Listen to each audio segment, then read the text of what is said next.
Asking blue pill, red pill, corporate press, I've had my fill. I'm just a simple chap, believing in my own will. Rap, fire, math, table, scheming, this is no drill. Haters masking boosted, but still with no chill. Need to come and take it if you wanna mess with my hill. We've been 3D printing, setting ready for that ghost kill. Hello, Canada, and welcome to another episode of The Maple Pill. As always, I'm your host, Matt McKeever, and welcome to episode number 54. I hope you guys are having a good Thursday so far. And before we jump into tonight's stories, we've got a full dose of all the pills for you guys tonight. But before we even jump into that, recently I was thinking about I don't know, am I starting to feel a little bit fatigued about, staying up to date on what's going on in the world? Am I just kind of tuckered out because of COVID and all the mainstream media narrative? And I started thinking about, and let me know if you guys have ever heard of this. It's probably just an old wives' tale. But they say that when you're in an airplane crash, you're supposed to tense up and brace yourself, right? And they say, or at least I've heard it said, that when you're in an auto accident or a car crash, that you want to go limp.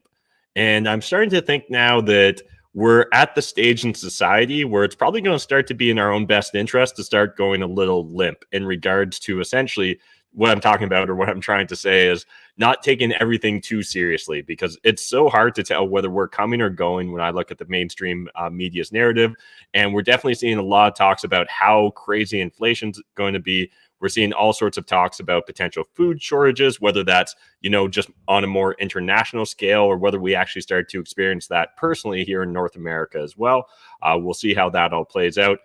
But I think there's only so much you can do in order to influence your environment and try and prepare for the future. And then after that, you need to kind of give yourself a break. You need to, catch your breath and not stress yourself out too much, because at the same time, we do want to continue living life rather than just constantly preparing for what seems like economic collapse that always just appears to be just over the next horizon.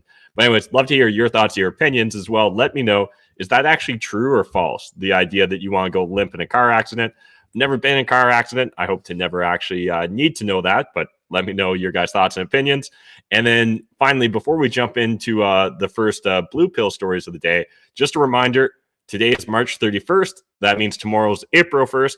So pretty much everything you see on Twitter for the first 12 hours tomorrow probably isn't reliable. In fact, there's probably already Australians out there playing April's Fool's jokes. So again, take everything with a heaping grain of salt when it comes to mainstream media, mainstream social media, and everything else going on, at least in the first 12 hours of the news cycle tomorrow.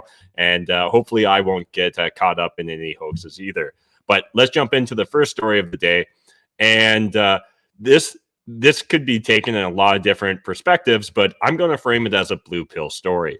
And so this is from the New York Post, but it was covered in Bloomberg and several other articles as well, entitled "Millennial Generation Never Had to Sacrifice from the BlackRock Exec." So first of all, if you guys don't know who or what BlackRock is, you really haven't been paying too much attention this last decade, at least, I'm guessing. But understand, BlackRock is the largest, I believe, asset manager in the world, one of the most powerful corporations in the world. You could argue that they're essentially, at the same sort of level or influence of a lot of literally state entities, right? So, I don't know, maybe it goes America, China, I don't know, is it Russia next, a couple other countries, and then BlackRock would be right in there. Maybe they'd make it into the G7 or G8, maybe they wouldn't. But understand, this corporation has a ton of power, a ton of influence. And, those of us that have maybe done even deeper research into them, we might see the fact that they seem very cozy with the central bankers, and in particular, the Federal Reserve. And, some of us that are more prone towards conspiracy theories, we think that BlackRock, or the conspiracy theorists, I shouldn't group myself in with them, they think that BlackRock will be one of the companies at the forefront to make sure you own nothing and demand that you like it.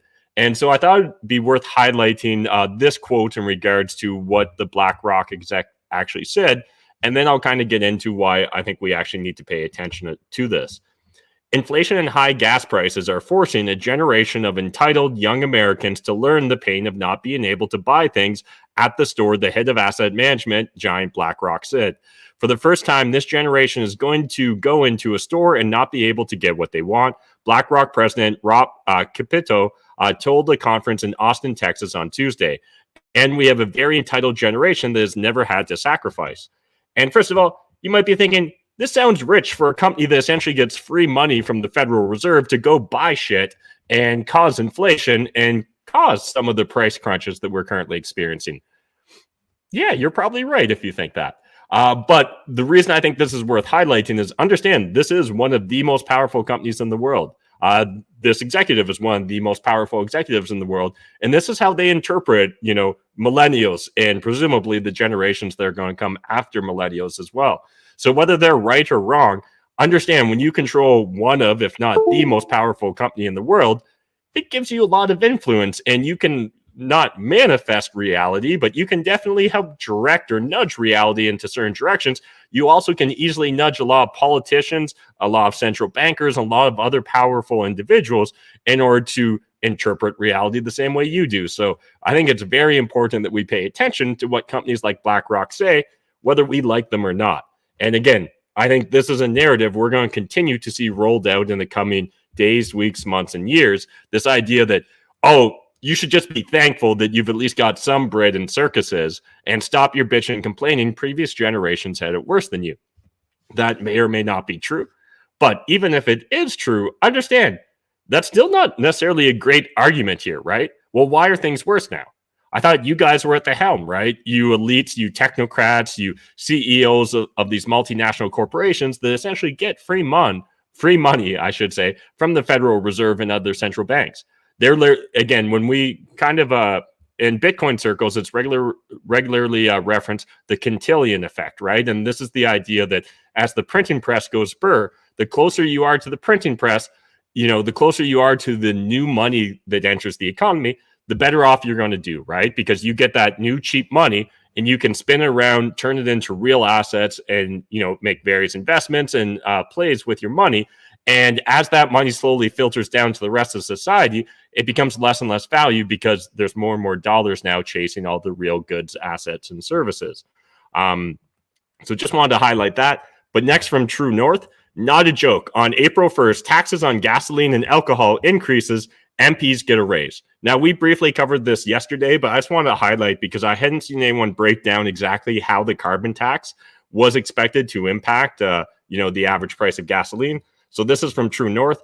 Even with fuel prices breaking records across the country, the Trudeau government's carbon tax will increase to approximately 11 cents per liter of gasoline, 13 cents per liter of diesel, and 10 cents per cubic meter of natural gas.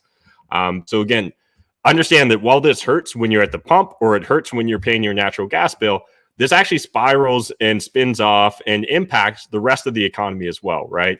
When we look at, transportation of goods, regardless of how they initially enter the country or how they do the bulk of their journey, again, sometimes it may be in bulk on freight, such as like a freight rail, but the last mile, as they often refer to when it comes to logistics, right? The idea of like getting it from the hub, the warehouse, the distribution center to your house or to the store and then to your house. Again, that's almost all petroleum based, right? It's almost all automobile based or transport truck. And again, these costs are going to directly impact us. We've covered it multiple times in the past here on previous Maple Pills, but understanding the fact that, inflation's here to stay. And in fact, if you listen to people like me or some of the economists I listen to, it seems like it could get a lot worse before it has any chance of getting better. Next from the counter signal, back to more rigid type of restrictions, says Anthony Fauci.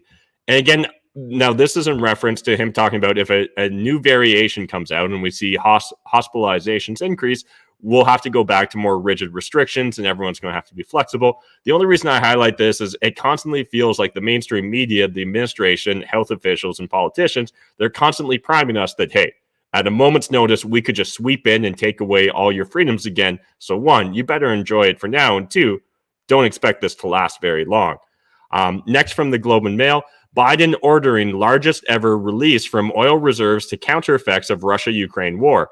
And so we've already seen the U.S. administration dip into their gas or petroleum reserves, right? That in case of emergencies, in case of major catastrophic events or huge supply chain issues, they've got this reserve. Well, we've tapped into it in the past already this year. They're tapping into it further.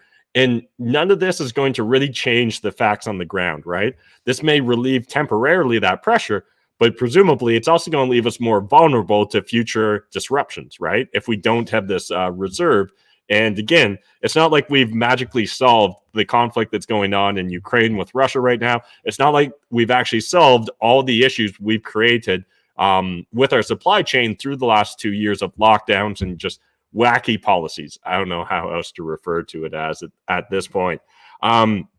Next, from CBC News, senators overwhelmed by emails calls pushing conspiracy theories about basic income legislation. And this brings us into our first red pill story of the day. There's a couple things I want to talk about here. So one, in the past, we've talked about the Senate bill S233. I've explained to you guys, essentially, it's the idea that they want to have the finance department study universal basic income. And yeah, I understand why people don't like that. At the same time, there are a lot of people on Twitter and other parts of social media that are really jumping to conclusions and saying that this is going to roll out UBI. Again, understand the way the government usually does this stuff is first, they need a couple studies to justify it, right? So they're going to go find some experts they can get in their pocket.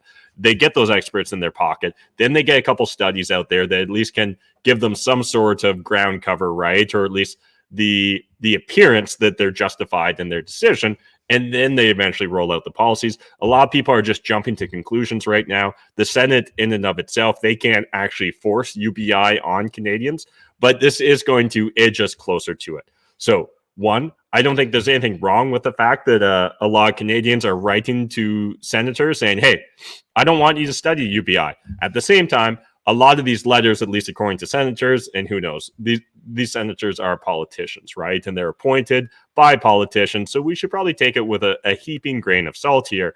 But they're claiming that they're hearing all sorts of conspiracy theories about how UBI is going to usher in, the Great Reset, how UBI is going to replace all our other social safety nets, and how UBI is going to be dependent upon your vaccination status. And while none of this is directly true, I also think that senators would be, senators maybe would get a little bit more respect from Canadian citizens if they didn't just immediately dismiss all these concerns.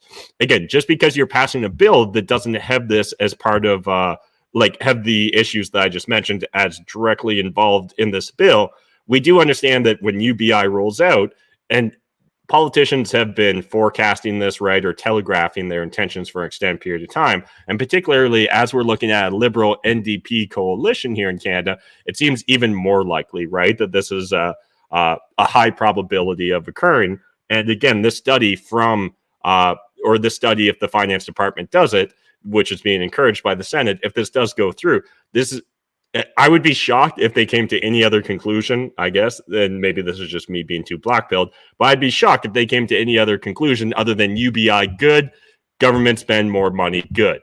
So again, if you guys want to write and talk to your senators about how you're frustrated with all the different policies going on in Canada, how you don't think that we should be studying UBI right now when we've got over $1 trillion in deficit already, which, is a historic high for Canada. It's nice sometimes to set records, I guess. I'm just not sure this is one of the records we want to be setting right now. But what is interesting is that this article in particular from the CBC, and I'm sure CBC has no ulterior motives here, right? But they then focus on things like the Great Reset conspiracy theory and downplay, the World Economic Forum and their ability to influence politicians. Again, that is the same World Economic Forum that we've covered in the past that bragged about how they penetrated more than half of Justin Trudeau's cabinet. But again, why would we actually take them at their face value, even though that Klaus Schwab is more than comfortable and confident enough to say that on stage? I think that it would do well if the CBC would actually talk to politicians, right? If Justin Trudeau wanted to, at least reduce the influence of these conspiracy theories, as he'll claim and as the CBC will claim the Great Reset is, all he needs to do is announce the World Economic Forum, right? Tell his cabinet that, hey, we shouldn't be influenced by plutocrats and technocrats that aren't Canadian citizens. Actually pretty simple when you think about it. But of course, they're never going to do that. And again, maybe it's because they're in the pockets of the World Economic Forum. Maybe it's just because it would look bad on the international stage and would embarrass other politicians that are in the World Economic Forum's pocket. But either way, we're never going to see we're never going to see Trudeau or any of the mainstream liberals or NDP for that matter come out to announce this. And again, I doubt that we're going to see at a serious level any CPC members, so conservative members of federal parliament as well, come out and speak about it. So just food for thought. If you guys want to explore this CBC article, link in the video description down below. As always, there's links to all the stories that we're covering today.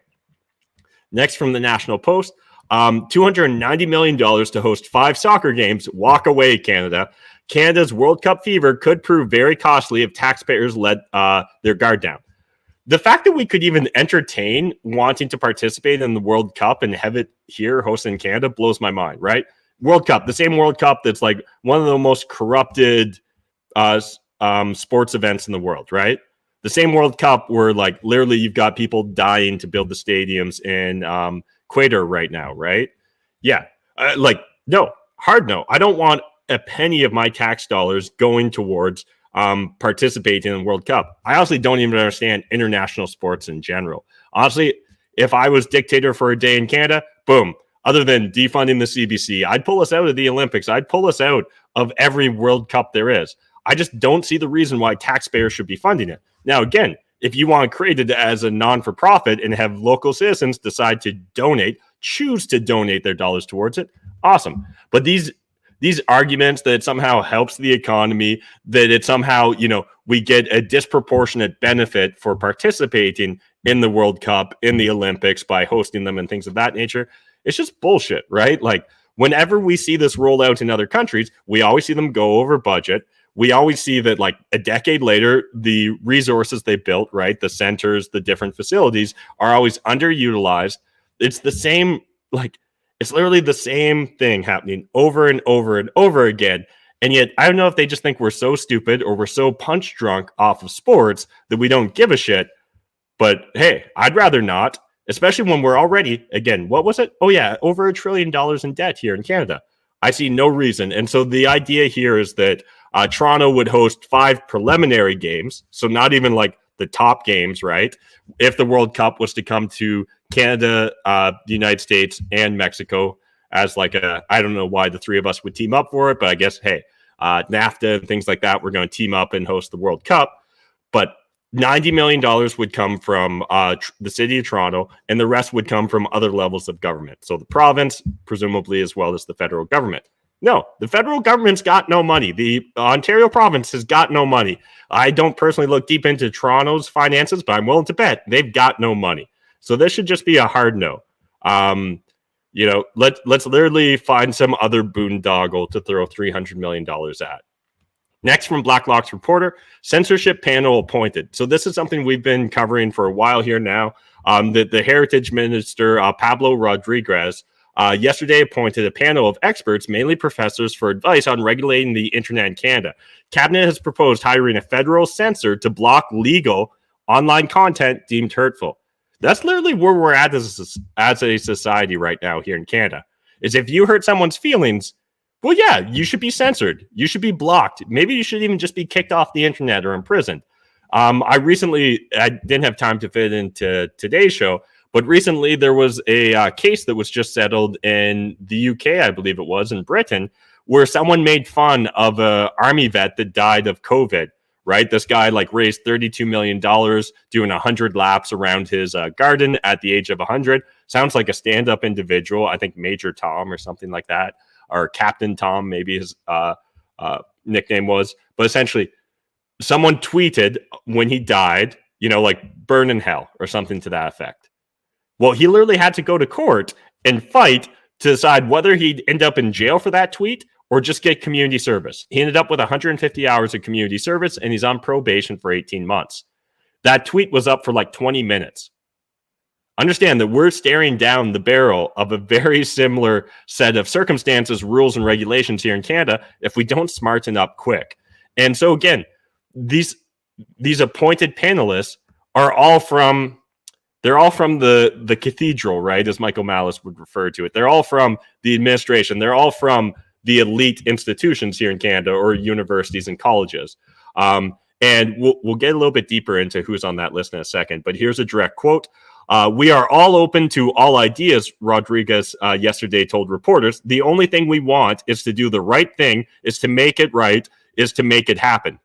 No, you're not open to new ideas if you're literally willing to shut down hurtful words that would otherwise be legal, right? This is terrible. Like, shows like mine would disappear like that in an instant. Shows like my buddy Mark Parvlos from Canada Poly, right? Jeremy from Raging Dissident.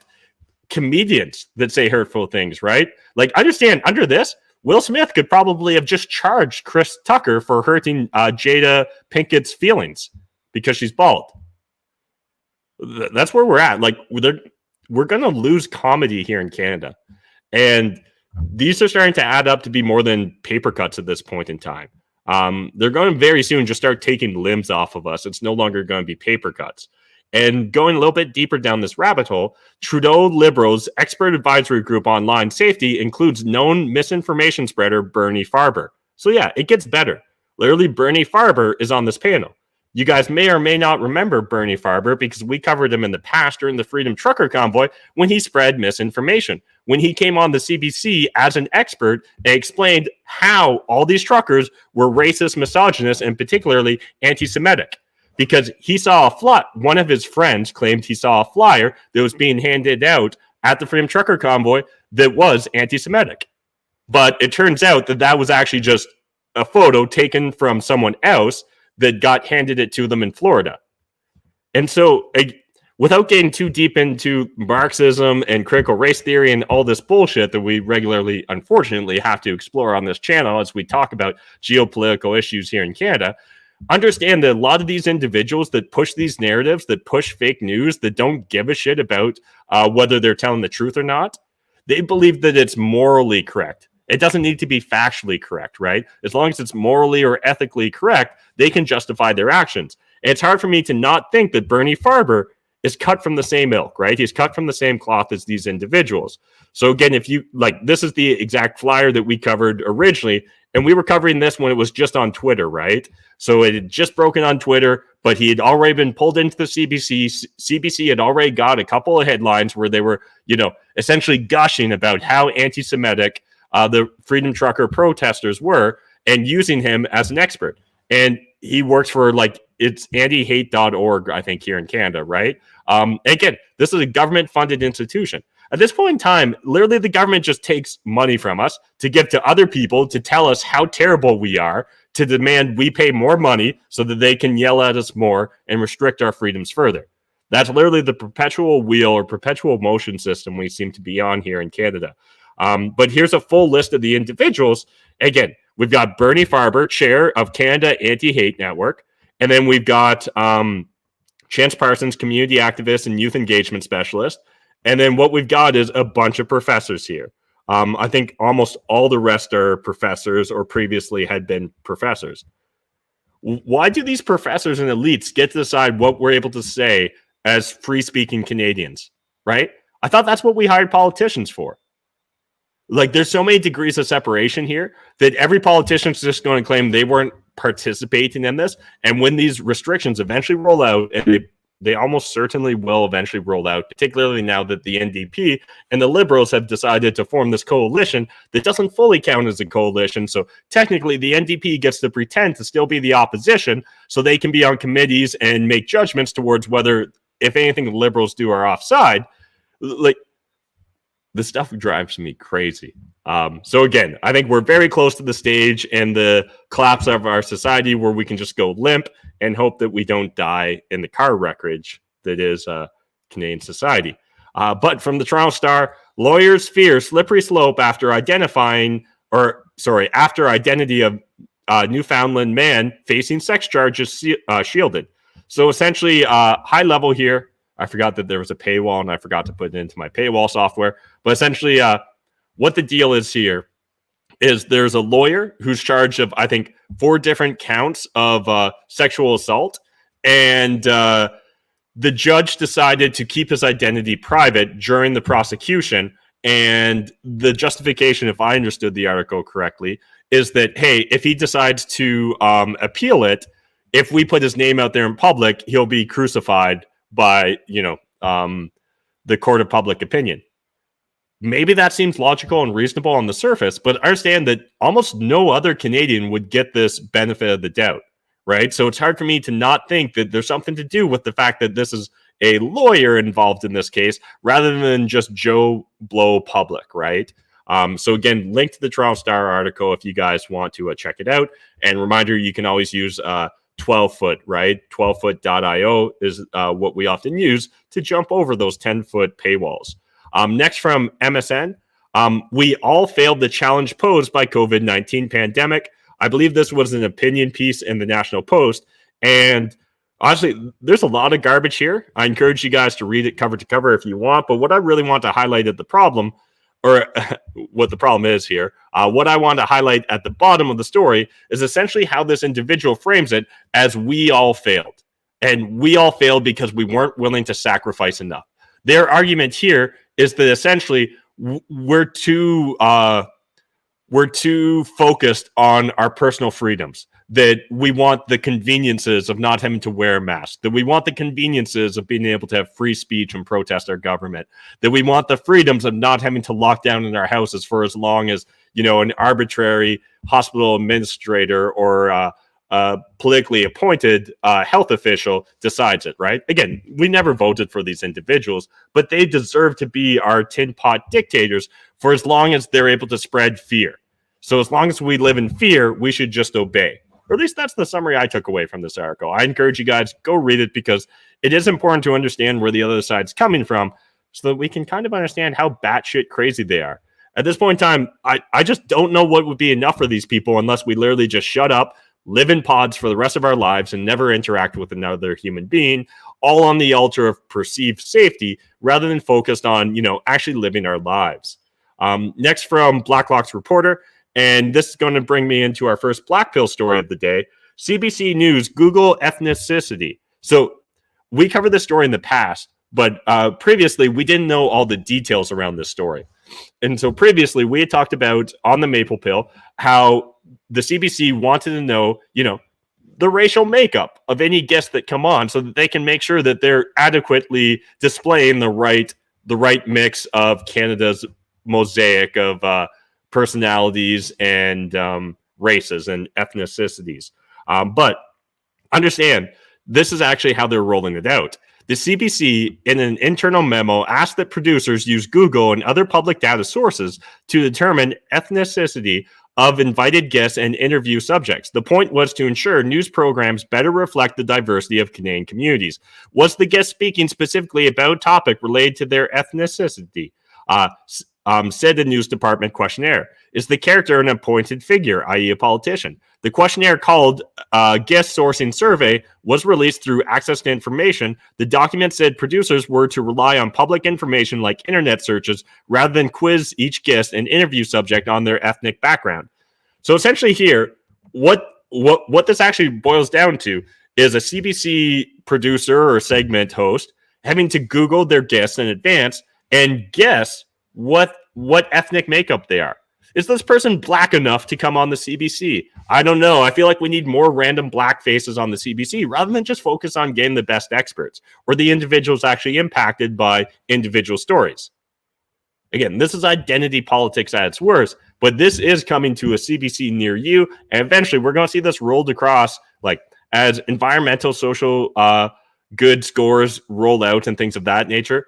We're going to see more and more of this, right? Between climate alarmism and essentially just the focus on racism and identity politics to the most extreme version of critical race theory that exists. Next from the Ron Paul Institute, the U.S. empire's ultimate target is not Russia, but China. And so this is just an interesting article where the Pentagon produced its latest National Defense Strategy, NDS, a report made every 4 years to provide the public and the government with a broad overview of the U.S. war machine's planning, posturing, developments, and areas of focus. And while we seem to be, hip deep in a conflict in the Ukraine, this NDS report actually identifies China as still the greatest risk to the United States. And honestly, I don't take issue with that per se. other than the fact that right now we're being told that Putin is the next Hitler, and if we give up Ukraine, he's going to sweep into Poland and he'll take over all of Eastern Europe before eventually crushing Western Europe.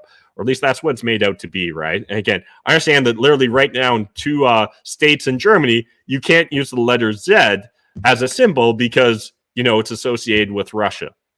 So it's just interesting because, again, understand that right now Ukraine is primarily just a distraction for the war machine because we don't have any other good wars going on. So we need something in the pipeline, guys. Now from Post-Millennial, this one's a doozy. Petromasculinity is the latest made-up reason for the left to hate men. So it's not a disease or even a disorder. No, this condition is one based entirely in a certain sort of red-blooded, heteronormative, nationalist masculinity, and the men who are afflicted with it are often not only climate deniers, but have authoritarian political views and also are sexist. So that's this whole thing now. So the New Republic writes that this suggests that slowly new generations of Americans are rejecting petromasculinity, the climate denial, authoritarian politics, and sexism that are often too inextricably linked. And this was in reference to a survey that they did about online dating and found that one of the biggest concerns online daters have is how their potential future partner views climate change and whether they're a climate change denier. And that's again, I imagine that most of these people that were surveyed haven't read one book on climate change. I'm willing to bet that they've probably never even heard of any sort of debates, but they've probably heard one or two talking heads or one or two memes that said, "Won't you think of the children?" Or maybe they watched one Greta Thunberg video where she, yells at us and says, "How dare you steal my childhood?" Petromasculinity. That's a new word. So you guys can add that to your vocabulary. At this point in time, I'm starting to really get concerned for myself. If I ever want to have a family, I'm going to need to speed up my focus on finding a female partner before, all the chicks have dicks. Because I literally saw something else come out the other day. It was a study that said 98% of men don't want to have sex with trans women. And that this was a problem and a sign of misogyny. And, again, they didn't reference petromasculinity because I don't think that word existed yet, but I'm sure that the next version of that study, they'll bring out petromasculinity as well. I kind of feel like you should be able to choose who you have sex with, and that shouldn't really make you racist or misogynist or anything. In fact, I think it's okay to have in-group preferences if you so choose. It's also okay to have out-group preferences if you so choose. But for society to choose for you seems really fucked up in my opinion. But maybe that's just me being a crazy anarchist. Oh man, we've got a spammer in the chat. Let me block this first. All right, so we are blocking user. Sorry about that, guys. That was a lot of spam. But I think that I've got most of it gone there now. So moving on. Now this is from BlackRock Reporter. So find favoritism in contracts. Now this really shouldn't be surprising, but honestly, this article is a doozy. Again, this is one of the reasons you guys need to go BlackRock's Reporter, get a paid subscription. These people deserve your money because they're one of the few people really doing honest to God real journalism in Canada. So diving into it, and this is in reference to essentially when Canada contracted out PPE equipment, right? Remember when at first we thought PPE equipment didn't matter, and so we threw out I'm forgetting now, but I want to say it was $800 or $900 million worth of PPE equipment right before the pandemic. And then all of a sudden we started panicking about how we needed all the PPE in the world. Well, look at this. Over 100 Canadian small and medium-sized enterprises answered the government call to action, testified Barry Hunt, president of the Canadian Association of PPE Manufacturers. 70% of them are now out of the PPE business. Many are now bankrupt. Others are on their way to bankruptcy. The federal contracts given to the Canadian industry, the members of the Association of PPE Manufacturers, are zero. So the government literally said, hey, we need Canadian manufacturers of PPE equipment, and then decided to ignore every single Canadian manufacturer of PPE equipment. The contracts that have been given to two multinational companies amount to $600 million. So again, we could have selected from, over 100 small, medium-sized Canadian corporations to make our PPE equipment. I think I maybe had one too many P's there, equipment.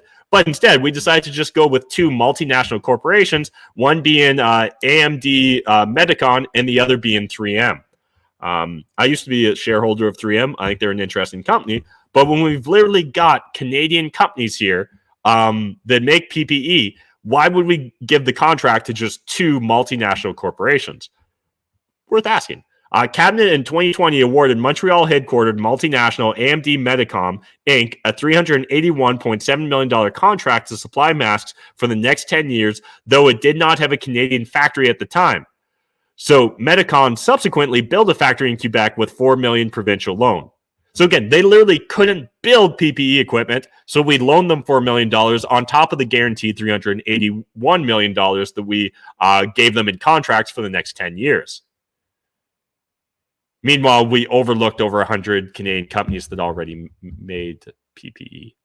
But it gets better. Another supplier, 3M Company, was awarded $23.3 million federal grant and $111.6 million contract to supply pandemic masks from a Brockville, Ontario factory. The federal order followed appeals to the Prime Minister's office by 3M lobbyist Kevin Bosch, former deputy director of the Liberal Research Bureau. Bosch in one email boasted of navigating the government and getting things done.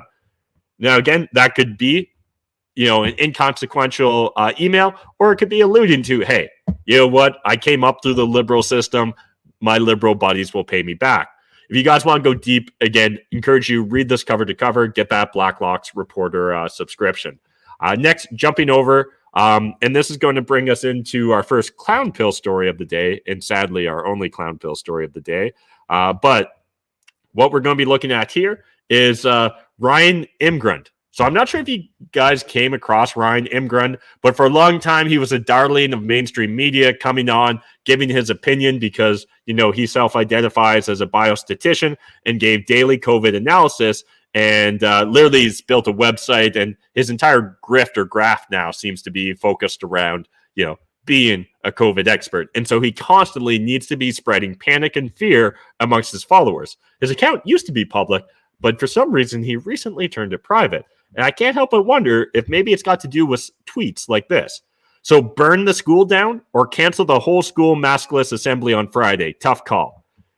And you might be thinking like, oh, that's like a really just poor tasting joke, right? But he goes on to clarify. For those who lack basic reading comprehension skill, having a whole school maskless assembly with COVID this rampant is the equivalent of burning the school down. So again, this guy is filled with so much paranoia, he's drank all of his own Kool-Aid, that he literally makes the comparison and says that the idea of kids being unmasked at a school assembly is the equivalent to just lighting the school on fire while the kids are there. These are the same kids that essentially, unless they're already immunocompromised or morbidly obese, almost have no threat from COVID, right? Right, Ryan? Isn't that what the actual science and stats say? But hey, don't worry, because mainstream media and people like Ryan, they're more than willing to sacrifice your children, an entire generation of children, on the altar of perceived safety, because honestly, at this point in time, I can't even come up with a silly justification for why they're this insane. I think that COVID has just broken these people completely. Their lives meant nothing before COVID, and COVID is the only thing now that gives them any sort of meaning, so they must genuflect and pray at the altar of COVID and Dr. Fauci. Now, switching gears, getting into our first white pill story of the day. This one makes me happy. This is a good story, in my opinion. The Daily Wire announces a $100 million investment to compete with Disney Kids Entertainment. Again, I honestly don't care your political opinion on, I was going to say Disney, but I kind of care about that. I think you should cancel your Disney Plus subscriptions. I think that Disney, if you watch this and you're not watching this show ironically right now, know that Disney actually hates you, right? They'd actually love to just like, again, it's just, I guess it's kind of ironic when we think about Disney and hate, right? Because with the anti-Semitism of the original Walt Disney, and now we've got the woke hate from the woke version of Disney. But the fact that the Daily Wire is announcing a $100 million investment to compete with Disney's kids entertainment division is huge. And again, you maybe love the Daily Wire, you maybe hate it. Maybe you love Ben Shapiro, maybe you hate him, maybe you love Jeremy Bowen. Maybe you hate Jeremy Boring. Doesn't matter. The key is we need more competition in this space right now. We need more companies that are willing to go against the grain of the woke, critical race theory, transhumanist agenda. And I think this is a huge step in the right direction. Because again, even if you don't like the Daily Wire, understand this will have spin-off effects. There's going to be individuals now that will try and make pilot shows to pitch the Daily Wire. There will be individuals that work for the Daily Wire for a while and then quit and decide to break off and do their own thing. So all of this is a net benefit, and I hope to see more companies, more individuals coming out and doing similar things.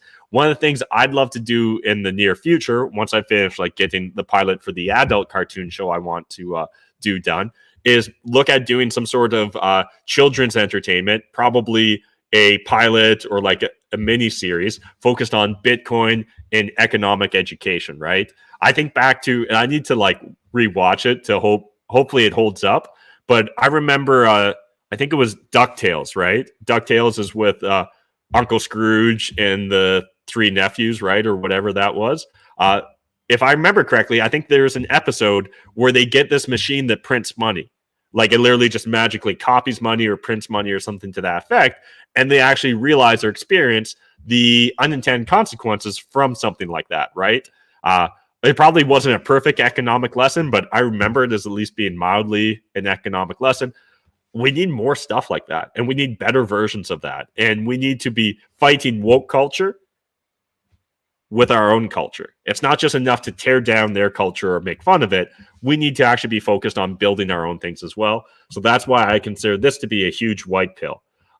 Next from Fee Stories, suffering from apocalypse fatigue. I kind of am at this point in time. Here's how to fight it. And again, I think this is a great article. I encourage you to read cover to cover, but just wanted to read kind of the wrap-up synopsis here. Crisis can feed Leviathan, but it can help slay it too. So Rahm Emanuel's Machiavellian advice to never let a crisis go to waste is good counsel, not only for tyrants, but for friends of freedom. In times like these, it is more important than ever to educate the public about the alternative paradigm that actually makes sense and actually works the freedom philosophy. If we follow the successful examples of educators like Cobden, Bright, Bestet, Reed, and Hazlitt, we can not only stop the four horsemen of the apocalypse dead in their tracks, but actually course correct our precious world towards freedom, peace, and prosperity. The thought of that provides me relief from apocalypse fatigue. I hope it does the same for you. And yeah, it actually really does, right? Knowing that we can actually influence culture as well. We just need to actually pick up the torch, right? And commit to the fight. So again, really encourage you guys, if you're feeling like you're suffering from apocalypse fatigue, I don't blame you, but we all need to get ourselves out of that doldrum and start focusing on what we can control and making things better. So again, link to that feestories.org article in the video description down below. And then finally, I feel like I'm having deja vu, but I'm pretty sure I didn't cover this on a previous Maple Pill, but it's rumored right now that actually maybe I did. Now I'm second guessing myself. But anyways, this is a big enough white pill. I'm going to share it twice. Apple rumored to be partnering with Strike for Bitcoin Lightning payments. And so, yeah, actually, I feel like I already gave you guys a speech about Jack Mallers. I don't care. Jack Mallers is amazing. You need to go watch some of his interviews. You may hate Apple, and I don't even blame you if you do, but understand this will be a huge opportunity for a multitude of individuals that have likely never been exposed to Bitcoin, and particularly the Lightning layer of Bitcoin, the L2. And this is going to be massive. I look forward to, April 6th to 9th when hopefully we get that announcement. There also appears to be some other interesting announcements around Bitcoin and what may play out as far as announcements at Bitcoin 2022. So, yeah, I look forward to it. I think you guys should be paying attention. And if you're not, don't worry. I'll tell you what happens a week or two from now. And then finally, our meme of the day. Let me get rid of those. This one really hit home for me. When you go out with friends to have fun, but they say you can't talk about the imminent collapse of society or guerrilla warfare tactics. I gotta be honest. I'm not even sure what I'd talk about if I couldn't talk about those two things at this point in time. I feel like there wouldn't be too much. I'd be like, oh, you don't want to talk about how pedophiles and lizard people control the world? Okay, well, do you want to talk about how we can guerrilla fight them for when they eventually roll out a new world? Oh, you don't want to talk about that either, right? How about that weather? Anyways, link to this meme in the video description down below. Hope you guys enjoyed it and hope you guys are having a good Thursday. If you guys did enjoy this episode of the Maple Pill, consider smashing that like button, hit subscribe, because I believe we're now less than 9 subscribers away from me hitting 1,000. And I promise to stop asking you guys to sub, at least for a while, once we hit 1,000 subs. And if you guys want to follow me on Instagram, see me posting, shit posting memes and stuff like that, it's Matt McKeever Unfiltered. And yeah, if you guys want to surround yourself with a community of like-minded individuals, the Problems or Profits Discord is one of the best communities I'm aware of to do so. But also let me know, what communities are you a part of? What Telegram chats should I be a part of or be paying attention to? What Telegram communities? Let me know in the Problems or Profits Discord, ideally, because that way things don't disappear. Sometimes when I get a DM and I get a bunch of other DMs, it's easy to just kind of let that fade into the abyss or into the ether. Whereas if you post it on the Problems or Profits Discord, it's easy for me to kind of go back and search and find it. But anyways, enough of me rambling on. I appreciate you guys making this a two-way conversation, so I'm going to pull up the group chat here and see what you guys had to say. Bite Hunter was first in the chat. Appreciate you jumping in. We've got Farzana. We've got Graham. We've got Benjamin.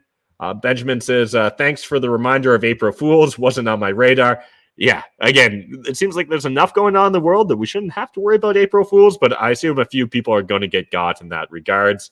For car accident, I heard if it's a rollover, you should hold on to steering wheel as tight as possible. Otherwise, go limp. Don't know about my ability to discern type of crash while it's happening, though.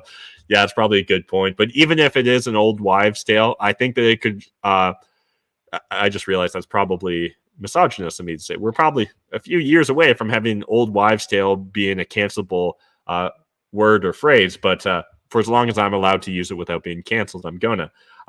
So it may be an old wives' tale, but if it is, it's still a very fitting analogy for where we're at right now in society, in my opinion. We've got Abdul in the chat. Damn, I feel so entitled wanting some ground beef at a decent price.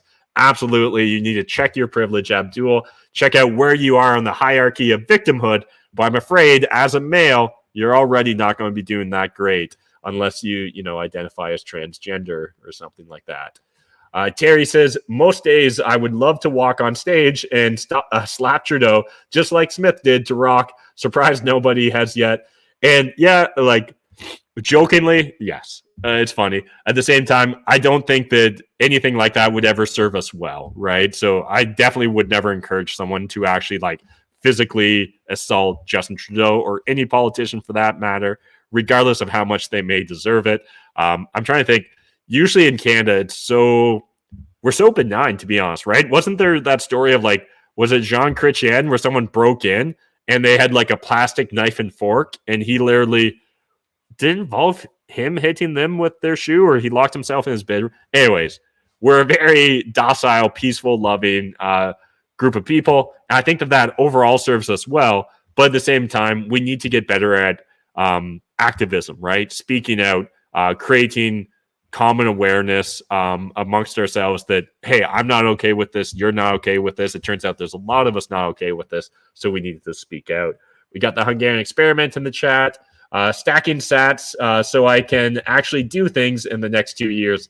Yes, I do think that Bitcoin is one of the answers there. It may not be the only answer. It may not fix everything going wrong in the world, but it's a hell of a good step in the right direction if you ask me. Terry says, pretty sure all this legislation is how we end up like Hunger Games. Quite possible. Yeah. Again, it's interesting when you think about like movies and media and things of that nature. And if you guys have looked into things like pre-programming, right? It's the idea of this like planting subliminal seeds in our collective consciousness so that like, what if there was a crazy pandemic? What if we had to lock down? What if? And then, a few years later, all of a sudden that seems to roll out somehow. Hungarian Experiment says, this country is a joke. Yeah. I just wish we weren't the punchline. CPC is literally racist by doing this. Yeah, I don't know. Like, this is the craziest thing about critical race theory is how they can be racist, but their racism is in the justice of defeating worse racism, so it's okay. Yeah. If there are aliens, I'm ready to be picked up anytime, bro. Just swing by the Citadel. Let's get out of this galaxy. The Hungarian experiment, I don't know how many more times I keep facepalming from the disappointment I have from the hypocrisy and tyranny in this country. I think it's time to leave, Matt. Yeah, we're unfortunately moving closer and closer in that direction at this point in time. I think one of the scariest things for me, and I think it should be one of the scariest things for those of you that are Canadians watching this at home, is where is our line in the sand? And if you're currently not actively fighting, if you're currently not actively speaking out, right? If you're currently not actively participating in the civil discourse that's going on, I think you should be leaving. I don't know why you would want to stick around. Again, I think that we can hopefully still nudge ourselves in a better trajectory, in a better direction. But like, let's do it sooner than later, guys. I'd rather do it when we can still use words than a decade from now when we own nothing and they demand that we tell them how grateful we are because, you know, we're just a bunch of entitled millennials. I need to find a female partner before all the chicks have ticks. Got another classic Matt McKeever quote for the t-shirts. Love it. Appreciate that, Graham. Been reporting that spam too. Appreciate it, Terry. Donna Jean, if they succeed in destroying the alpha male, they will regret it and society will be doomed. Yeah, at least for a generation or two, right? Like there's the fourth turning theory. I think it's a theory from Hal Strauss, right? Or is it Strauss Howe? One, I forget which order they put those last names in, but essentially the idea that, you know, hard times create strong men create good times create weak men who create hard times. If we're not careful, we're going to really get a firsthand experience in what sort of hard times weak men can create. Tara says, hey, Matt, I hear the frustration in your voice today as you share just a small portion of all the nonsense we have to call our world these days. It's truly insane, and I think we all wake up every morning wondering what idiotic thing will happen today. Yep, that's pretty much it. Maybe we should just start like, you know, I don't know, like woke bingo or stupidity bingo. And at least that way we can have some fun with it. I can call out, you know, hey, if you guys have, you know, transhumanist rights in column G, you can dot it. If you've got a biological male winning every woman's record over the next couple, or like setting every woman's record over the next couple of years, you can check it in column N. I self-identify as a COVID expert. There's a lot of that these days, Hungarian experiment. Tara says, I'm seeing the Bible as being more accurate than today's newspapers. 2 Timothy chapter 3 says, but realize this, that in the last days, difficult times will come. 2, for people will be lovers of self, lovers of money, boastful, arrogant, slanderers, disobedient to parents, ungrateful, unholy, unloving, irreconcilable, malicious, gossip, without self-control, brutal, haters of good, treacherous, reckless, conceited, lovers of pleasure rather than lovers of God, holding to a form of godliness, I'm guessing. It is interesting. Honestly, like going off on a little tangent here, I grew up Roman Catholic, and like you attend a lot of masses, and we attended faithfully once a week, literally up until probably near the end of high school. And then I was kind of allowed to make my own decisions in regards to whether to attend church or not. But there wasn't a lot of like Bible study or really like trying to understand it.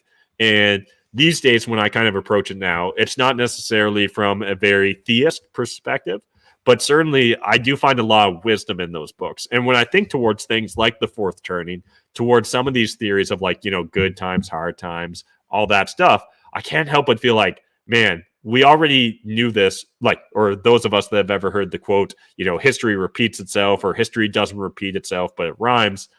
That's right now, I guess, where I'm at in regards to the Bible and a lot of the lessons that are shared in there, where I'm like, again, I don't know if I'm willing to accept it as truly the word of God at this stage, but I'm certainly willing to accept it as very godly like wisdom throughout it. So that's where I'm at.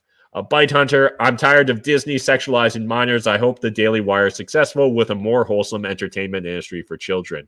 Yeah, I agree. Especially, I haven't wanted to like clog up our feeds or stories with just Disney all the nonstop, but like look at some of the interviews coming out from Disney executives, Disney writers, and things of that nature.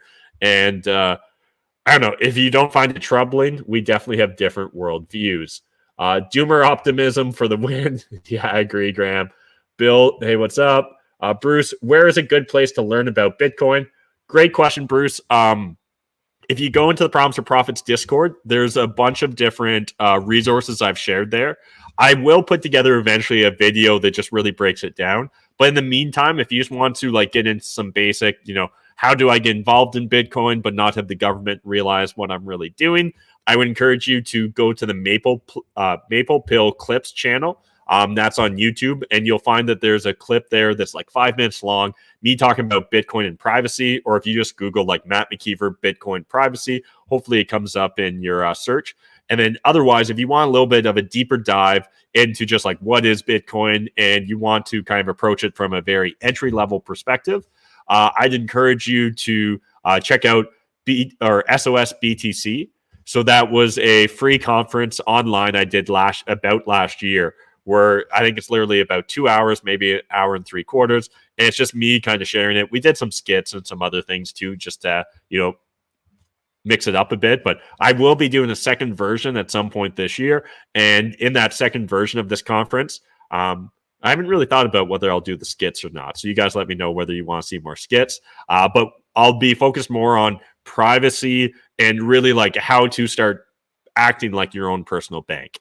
Because again, we give a lot of power, a lot of control over our lives to different institutions. And one of the institutions that we really all are beholden to right now, or at least the vast majority of us that are purely orange-pilled, that haven't essentially gone off the fiat standard, is the banking industry, right? Central banks, as well as just the domestic banks we've got here in Canada. So great question, Bruce, and hopefully those resources help. And then otherwise, you can always read the Bitcoin white paper, right? I also love the book, The Bitcoin Standard. It's a great entry-level book and just introduction to both money, monetary policy, as well as Bitcoin and why Bitcoin matters. There's a whole list of books I could eventually do. One thing I've thought about too is like a Bitcoin book club would be kind of cool. So maybe we'll look at doing that sometime in the future. Terry, Matt just joking about Trudeau thing, never had to be violent yet. Agree with you, Terry, but in this day and age, sadly in Canada, I think if you don't immediately denounce it on social media, they're probably going to come for you. So both want to cover my as well as your ass. Tara says, I had plans to hang out with a friend on the weekend, but was given a list ahead of time of things I wasn't allowed to talk about, which was all-inclusive of everything going on in the world today. Not sure if I was supposed to pretend that I live in a Disney movie where I'm awaiting my prince on a dark horse in the land of sunshine and daisies. Yeah, appreciate you sharing that, Tara. And it is strange times.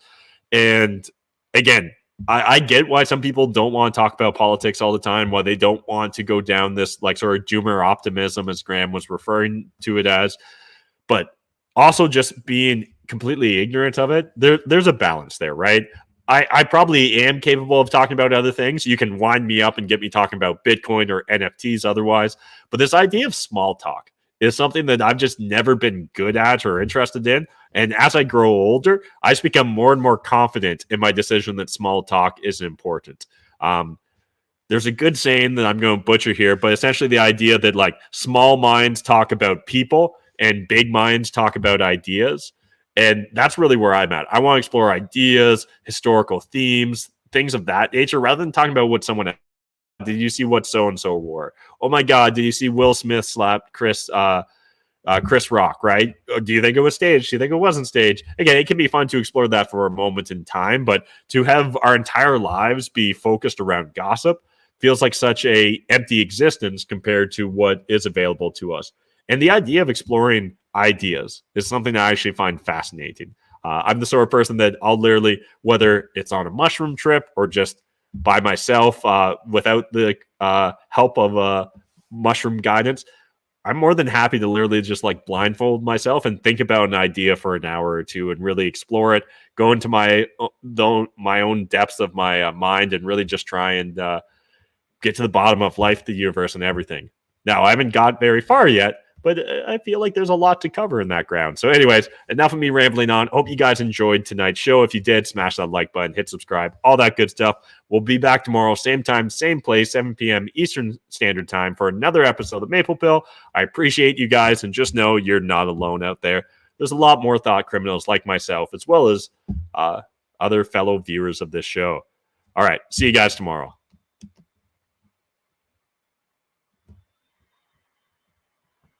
Asking blue pill, red pill, corporate press, I've had my fill. I'm just a simple chap, believing in my own will. Web fire, math, table scheming, this is no drill. Haters masking boosted, but still with no chill.